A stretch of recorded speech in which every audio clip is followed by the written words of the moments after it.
तो इस पार्ट की शुरुआत वहीं से होती है जहाँ कोई यून सियाओ से कहता है तो तुम फाइनली यहाँ आ गई, मैं यहाँ पे तुम्हारा कब से इंतजार कर रहा था। वहीं हम देखते हैं ये मिडिल स्कूल आइडल जिन डोंग सिंह होता है जो यून सियाओ से कहता है पिछली बार तुम काफी जल्दीबाजी में स्कूल से निकल गई थी जिससे कि तुम मेरे डेटिंग इनविटेशन को मिस कर दी, लेकिन तुम्हें चिंता करने की जरूरत नहीं है, आज रात मैंने फिर से जीफिंग बिल्डिंग के पूरे टॉप फ्लोर को तुम्हारे लिए बुक किया है। वहीं यून सियाओ से कहती है आखिर तुम्हें ये कैसे पता है कि मैं यहीं आसपास रहती हूँ, जिसपे वो जिन डोंग सिंह कहता है मेरे फादर फर्स्ट हॉस्पिटल के डायरेक्टर हैं, तो मेरे लिए इस जैसे छोटे मोटे इन्फॉर्मेशन के बारे में पता करना कोई बड़ी बात नहीं है। जो सुन के यून सियाओ वहाँ से जाते हुए उससे कहती है हमारी दुनिया एक दूसरे से अलग है, इसलिए अब तुम मुझसे दोबारा मिलने की कोशिश मत करना। जो सुन के वो जिन डोंग सिंह यून सियाओ के हाथ को पकड़ते हुए उसे कहता है क्या तुम्हें ये पता भी है कि मुझे इस जीफिंग बिल्डिंग के पूरे टॉप फ्लोर को बुक करने में कितना ज्यादा एफर्ट लगाना पड़ा है, और यहाँ तक कि मैंने अपने कुछ फ्रेंड्स को भी वहाँ इन्वाइट किया है, तो अगर तुम वहाँ पे नहीं आती हो तो मेरे फ्रेंड इसके लिए मेरा मजाक उड़ाएंगे। जिस पे यून सियाओ उससे कहती है तो आखिर मुझे इससे क्या, और मैं तुम्हारी बात क्यों मानूं, और क्या तुम्हें ये नहीं पता कि किसी और के घर के आसपास ऐसे नजर रखना ये काफी घटिया काम है। जो सुन के वो जिन डोंग सिंह गुस्सा होते हुए यून सियाओ से कहता है आखिर तुम्हें क्या लगता है कि तुम क्या हो, मैं तुम्हारे साथ थोड़े अच्छे से बर्ताव करने की कोशिश कर रहा हूँ लेकिन तुम हो कि उल्टा मुझे ही जवाब दे रही हो, क्या तुम्हें सही में ऐसा लगता है कि मैं तुम्हें इसके लिए मजबूर नहीं कर सकता।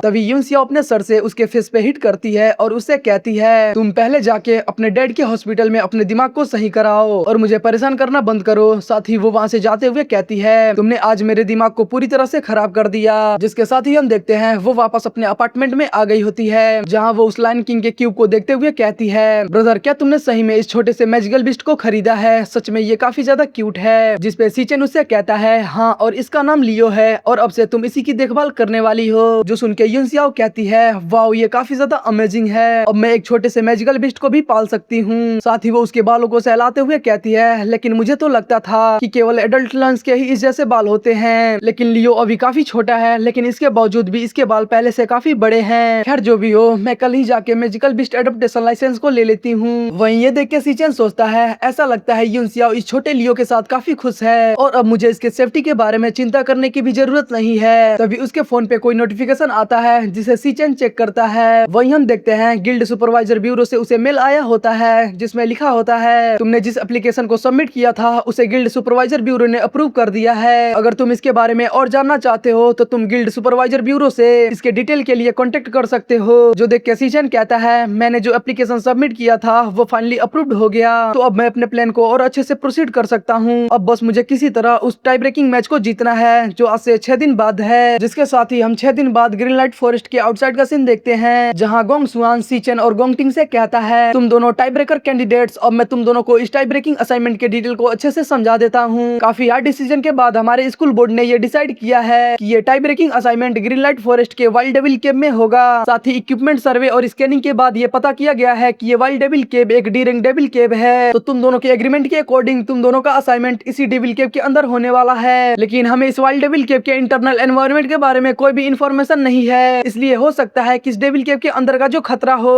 वो हमारे स्कूल असाइनमेंट के दौरान यूज किए गए डेविल केव से कहीं ज्यादा हो। इसलिए तुम दोनों कैंडिडेट्स के सेफ्टी के लिए हम 3 डोंगसिंग नेशन के senior guild raider team members को तुम दोनों के साथ भेजेंगे जो तुम्हारे असाइनमेंट के दौरान तुम्हें एग्जामिन करेंगे। ये न केवल तुम्हें प्रोटेक्शन प्रोवाइड करेंगे बल्कि ये रियल टाइम में तुम्हारे परफॉर्मेंस के अकॉर्डिंग तुम्हें स्कोर भी देंगे, और जो तुम्हारा फाइनल रिजल्ट होगा वो इन एग्जामिनर्स के दिए गए स्कोर से डिटरमाइंड होगा। वहीं हम उन तीनों सीनियर गिल्ड रेडर्स को देखते हैं जो तीनों अलग अलग गिल्ड से होते हैं, जिनमें एम्पायर गिल्ड का सी रैंक फ्लोरा चेंटर इवान, डिवाइन गिल्ड की सी रैंक न्यूक्लियर शूटर काई यून और यीफेंग गिल्ड का C rank star warrior Utah साटो होते हैं। वहीं इधर हम एग्जामिनर हॉल का सीन देखते हैं जहां प्रिंसिपल युआन लॉन्ग, गोंगलिन और वाइस चेयरमैन कैरल केवेंडिस उस असाइनमेंट के लाइव ब्रॉडकास्ट को देख रहे होते हैं, जहां गोंगलिन उन तीनों सीनियर गिल्ड रेडर्स को देखते हुए सोचता है मैं ये होप करता हूं कि ये तीनों एग्जामिनर्स अपने ड्यूटी को अच्छी तरह परफॉर्म करें और ये इंश्योर करें कि एक भी निशान ना बचे। तभी principal Yuan Long vice chairman से कहते हैं सर आपका डोंगसिंग नेशन का काम 2 दिन पहले ही समाप्त हो चुका है, तो फिर आप अभी तक यहाँ पर क्यों रुके हुए हैं। जिसपे वाइस चेयरमैन कहते हैं आखिर इससे ज्यादा इंटरेस्टिंग और क्या ही हो सकता है, मैं पिछले कुछ सालों से जीनियस के बीच के डुएल्स को एंजॉय नहीं किया हूँ लेकिन ऐसा लगता है कि इस साल जरूर कुछ देखने लायक है। वहीं इधर गोंग सुआंग अपने हाथ को ऊपर उठाते हुए कहता है तो अब मैं अनाउंस करता हूँ कि नेशनल अवेकनर यूनिवर्सिटी के ग्रेजुएशन कॉम्बैट असाइनमेंट का 1-on-1 टाई ब्रेकिंग मैच जो सीचेन और गोंगटिंग के बीच है वो ऑफिशियली स्टार्ट होता है। जिसके साथ ही वो दोनों उस डी रैंक वाइल्ड डेविल केव के अंदर चले जाते हैं जहाँ उनके पीछे वो तीनों सीनियर गिल्ड रेडर्स भी उस डेविल केव के अंदर आ जाते हैं, जहाँ वो डिवाइन आई गिल्ड की मेंबर काई यून उस जगह को देखते हुए कहती है हर तरफ बस मरे हुए पेड़ हैं। ऐसा लगता है ये डेविल केव एक फ्लोरा टाइप डेविल केव है। वहीं सीचेन और गोंग स्वांग भी इधर उधर देख रहे होते हैं। तभी सीचेन का सिस्टम पैनल रेड कलर के साथ ओपन होता है, जिसमें लिखा होता है इस डेविल केव के अंदर हाई रैंकिंग मॉन्स्टर्स को डिटेक्ट किया गया है जो काफी ज्यादा खतरनाक हैं। जो देख के सीचेन सोचता है ये पहली बार है कि डीमन हट ने किसी चीज के लिए वार्निंग इशू किया है, लेकिन ये डीमन केव तो एक डी रैंक डीमन केव है, तो आखिर इसके अंदर कोई हाई लेवल मॉन्स्टर कैसे एग्जिस्ट कर सकता है। वहीं वो तीनों सीनियर्स उन दोनों को देखते हुए कहते हैं इस जगह का जो फॉग है वो काफी ज्यादा थिक है, तो हमें हाई अलर्ट पे रहना होगा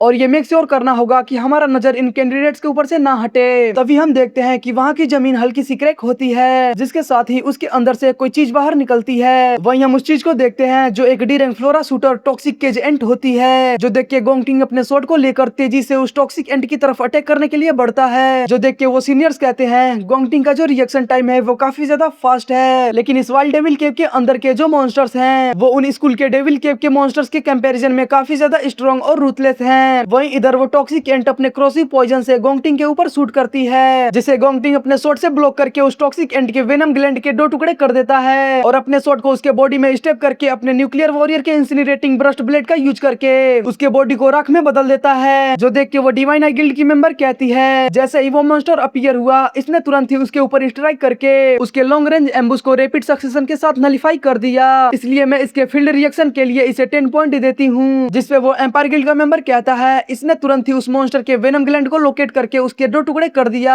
जिस वजह से ये मॉन्स्टर पूरी तरह पावरलेस हो गया, तो मैं इसके कॉम्बैट लॉजिक के लिए इसे 10 पॉइंट देता हूँ। वहीं वो इफेंग गिल्ड का मेंबर कहता है इसने अपने फिनिशिंग मूव को बिना किसी हेजिटेशन के साथ यूज करके उस मॉन्स्टर को सिंगल स्ट्राइक में ही मार दिया, जिस वजह से मैं इसके फिनिशिंग पावर के लिए इसे 10 पॉइंट देता हूँ। इसकी पोजीशनिंग, क्राउड कंट्रोल और फिनिशिंग ब्लो ये सभी इतनी ज्यादा सटीक और कैलकुलेटेड है कि इसमें जरा सा भी फ्लो नहीं है। हालांकि इसका जो ओपोनेंट था वो इस वाइल्ड डेविल केव का एक डी रैंक मॉन्स्टर था, इसके बावजूद भी इसने बिना कोई गलती किए और शांत दिमाग के साथ अपने एक्शंस को डिस्प्ले किया, जो एक मेयर स्टूडेंट के लिए काफी ज्यादा आउटस्टैंडिंग परफॉर्मेंस है। वहीं दूसरी तरफ ये दूसरा कैंडिडेट सीचेन जो अभी तक कुछ भी नहीं किया है, जब वो मॉन्स्टर अपीयर हुआ तो इसने जरा सा भी रिएक्शन नहीं दिखाया, बजाय वो बस आराम से इधर उधर घूम रहा था। इसका परफॉर्मेंस पूरी तरह से बेकार है। वहीं इधर एग्जामिनेशन हॉल में वो तीनों लोग भी ये देख रहे होते हैं, जिसपे वाइस चेयरमैन प्रिंसिपल से कहते हैं युवान लोंग आखिर तुम्हें क्या लग रहा है कि सीचेन वहाँ पे क्या ढूंढ रहा है, जिसपे प्रिंसिपल युवान लोंग कहते हैं अगर मैं गेस करूं तो ये शायद कोई ऐसी चीज ढूंढ रहा है जिससे कि ये एक बार में ही हाई स्कोर को पा सके। वहीं हम सीचेन को देखते हैं जो घूमते हुए एक जगह पे आ गया होता है, साथ ही वो अपने लाइटिंग ब्लेड को यूज करते हुए कहता है मैंने इसे ढूंढ लिया। इतना कह के वो अपने लाइटिंग ब्लेड से उस जगह पे स्ट्राइक करता है, जिस वजह से उसके चारों तरफ का एरिया पूरी तरह डिस्ट्रॉय हो जाता है, साथ ही उसके अंदर से कई सारी टॉक्सिक एंट्स बाहर निकलती हैं, जो देख के वो सीनियर्स शॉक होते हुए कहते हैं क्या इसका दिमाग खराब हो गया है, इसने बिना सोचे समझे उन मॉन्स्टर्स के घोंसले पे अटैक कर दिया। ये सारे डी रैंक मॉन्स्टर्स हैं, उसने ऐसा करके न केवल खुद को बल्कि हम सबको भी खतरे में डाल दिया। वहीं गोंगटिंग भी ये देख के सोचता है क्या ये इन सारे मॉन्स्टर को एक साथ ही मारने का प्लानिंग कर रहा है। इधर सीचेन अपने डिवाइन फ्लैश और लाइटिंग ब्लेड का यूज करके उन सारे मॉन्स्टर्स को हवा में ही उनके टुकड़े टुकड़े कर देता है, जिस वजह से वहाँ की सिचुएशंस ऐसी हो जाती हैं जैसे लगता है कि आसमान से खून और लाशों की बारिश हो रही है। जो देख के वो तीनों सीनियर्स पूरी तरह शॉक होते हुए कहते हैं जो रिपोर्ट हमें मिली थी उसके हिसाब से ये केवल ई रैंक पे ही होना चाहिए था, लेकिन इसने इन डी रैंक मॉन्स्टर्स के पूरे झुंड को अकेले ही खत्म कर दिया। ये थोड़ा कुछ ज्यादा ही ओवर पावर्ड है। साथ ही वो आपस में थोड़ा डिस्कस करते हुए कहते हैं आखिर हम इसे जस्टिफाई कैसे करें, क्योंकि इसका परफॉर्मेंस काफी ज्यादा ओवर पावर्ड है, तो हम इसे ऐसे ही लो स्कोर नहीं दे सकते।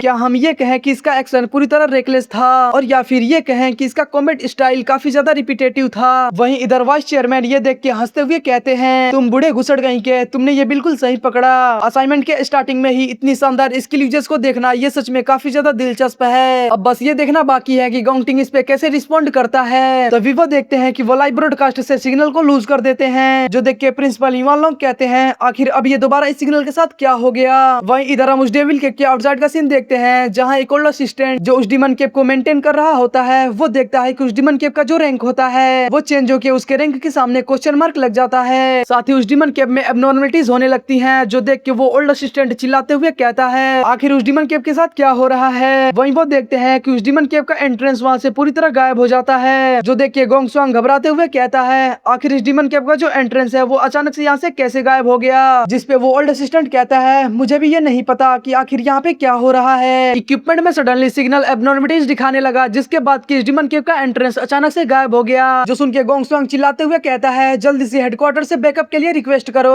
वहीं इधर हम दोबारा उस डीमन केव के अंदर का सीन देखते हैं, जहाँ उन सबको किसी अजीब तरह की आवाज सुनाई देने लगती है, जो सुन के वो सीनियर्स कहते हैं, क्या तुम सब भी इस आवाज को सुन पा रहे हो? ये आवाज काफी स्ट्रेंज लग रही है, ऐसा लग रहा है जैसे ये कोई मैजिक हो। वहीं इधर सीचन उस आवाज को सुन के घबराते हुए कहता है, ये आवाज तो उस डीमन किंग वर्थ की आवाज है, लेकिन आखिर उसकी आवाज यहाँ पे कैसे आ रही है, क्योंकि वो तो अभी 3 साल बाद इस धरती पे अपीयर होने वाला है, तो आखिर ये क्या हो रहा है? वहीं उसका डीमन हर्ट उसे एक्सट्रीम डेंजर का सिग्नल देने लगता है, जो देख के सीचन कहता है, मेरा डीमन हर्ट दोबारा मुझे वार्निंग दे रहा है और मुझे ऐसा लग रहा है कि मेरे पीछे से कोई बहुत ही खतरनाक चीज हम लोगों की ओर आ रहा है। वहीं हम देखते हैं कि वो आवाज उस डीमन केव के डीपेस्ट एरिया में से आ रहा होता है। तभी उसके साथ ही वहां से हंसने की भी आवाज आने लगती है, जो देख के वो सीनियर कहते हैं, ये आवाज उस फोक के अंदर से आ रही है, लेकिन आखिर वो क्या चीज है? वहीं हम देखते हैं उस फोक के अंदर से एक मेंटिस मॉन्स्टर बाहर आता है, जिसके अंदर से काफी पावरफुल ऑरा रिलीज हो रहा होता है, जो देखने में सोलो लेवलिंग के बीरू के जैसा होता है, जो हंसते हुए कह रहा होता है, सच में ह्यूमंस काफी पथेटिक होते हैं, तुम सबको बस एक झांसा देने से तुम सब मेरे जाल में फंस चुके हो।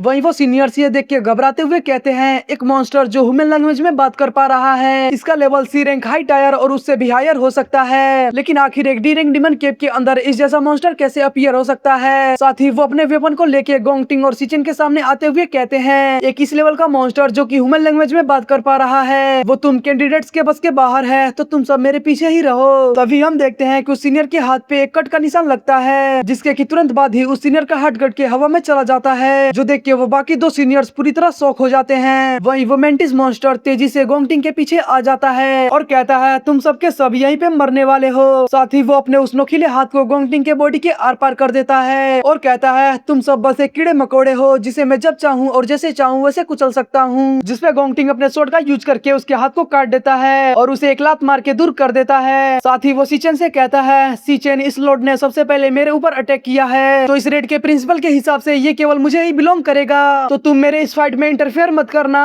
जो सुन के सीचन चुपचाप खड़ा रहता है। साथ ही वो अपने डीमन हट को यूज करके उन दोनों के रैंक्स को देखने लगता है, जहाँ गोंगटिंग का रैंक भी सी रैंक मिड टायर होता है और उस मॉन्स्टर का रैंक भी सी रैंक मिड टायर ही होता है। वहीं वो सीनियर गोंगटिंग से कहते हैं, यंग मास्टर गोंगटिंग, तो आपको अभी मेडिकल ट्रीटमेंट की जरूरत है। मैं ये सजेस्ट करती हूँ कि हम इस असाइनमेंट को अभी के लिए टेम्परली सस्पेंड करके वापस चलते हैं, क्योंकि ये लॉर्ड तुम दोनों के लिए काफी ज्यादा डेंजरस है। जो सुन के गोंगटिंग अपने हीट फ्लेम का यूज करके अपने घाव को सील करते हुए कहता है, नहीं, मैं तुम्हारे इस सजेशन से रिफ्यूज करता हूँ। इस डुएल का जो विक्टर है वो आज ही डिटरमाइंड होगा। साथ ही वो अपने इंसिनरेटिंग ब्रस्ट का यूज करके उस मेंटिस के ऊपर अटैक कर देता है। वहीं इधर हम उस डीमन केव के आउटसाइड का सीन देखते हैं, जहाँ कोई कहता है, हमने इस जैसे सिचुएशन को पहले भी देखा है। ये इंसिडेंट किसी हाई इंटेलिजेंस मॉन्स्टर का जाल है। जो हाई इंटेलिजेंस मॉन्स्टर होते हैं वो जानबूझ के किसी डीमन केव के एंट्रेंस को ओपन करते हैं, जिससे कि वो इंसानों के उसके अंदर ट्रैप कर सकें, जैसे कि हम एक मछली को जल में ट्रैप करते हैं। वहीं हम देखते हैं ये person empire guild red team का कमांडर लिन बुकी होता है, जिसपे गोंगसोंग उससे घबराते हुए कहता है, तो आखिर अब हम क्या करें? क्या इसके एंट्रेंस को दोबारा ओपन करने का कोई भी रास्ता नहीं है? गोंगटिंग भी इसके अंदर ही ट्रैप है, जिसपे वो टीम कमांडर कहता है, एक रास्ता है इसे दोबारा ओपन करने का, कि वो लोग जो इस डीमन केव के अंदर है वो इसके लॉर्ड को मार दें, जिससे कि इस डीमन केव का एग्जिट खुल जाएगा।